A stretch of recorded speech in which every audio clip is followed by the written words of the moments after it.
Ha postato sul suo profilo Instagram le immagini della guerra tra israeliani e Hamas in suolo palestinese, commentando il video con la frase «Andate all'inferno, Hitler aveva ragione su di voi ebrei». Di lì a pochi minuti ha cancellato quel post, ma lo screenshot di una studentessa l'ha inchiodata alle sue responsabilità. È stata sospesa dall'insegnamento Hanane Hammoud, docente quarantenne di matematica alla scuola internazionale di Ichfarm a Catron, realtà fondata da Riccardo Donadon. Il caso ha fatto il giro d'Italia, al punto che sulla vicenda è intervenuto anche il ministro dell'istruzione e del merito Giuseppe Valditara. L'odio razziale, ha detto il ministro, e le discriminazioni sono incompatibili con i principi della nostra scuola. Come ministero metteremo in campo tutte le azioni necessarie a debellare atteggiamenti simili.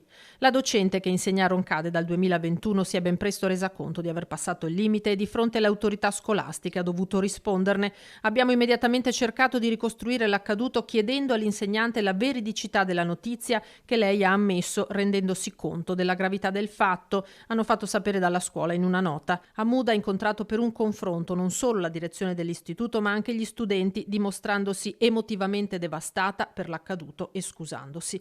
La scuola, hanno aggiunto da Ichfarm, ha incontrato i propri docenti e inviato la sua posizione alle famiglie degli studenti, vale a dire la decisione di sospendere formalmente l'insegnante dalle attività lavorative. Una docente in una scuola deve sempre essere più attenta di tutti a che cosa dice, che cosa esprime. Bene ha fatto la scuola ad essere molto dura e molto immediata. Io mi auguro di non dover mai più assistere a leggerezze su fatti che sono quelli che ci riguardano direttamente oggi.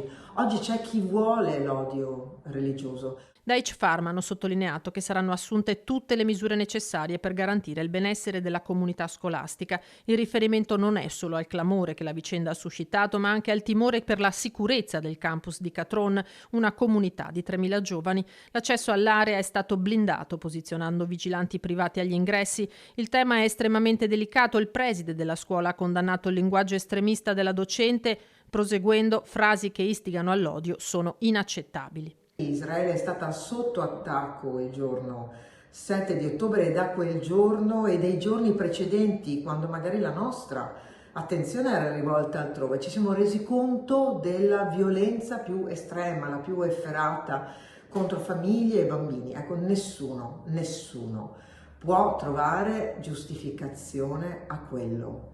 Meno che mai questi messaggi possono essere passati tra le istituzioni e dentro il mondo della comunità educante.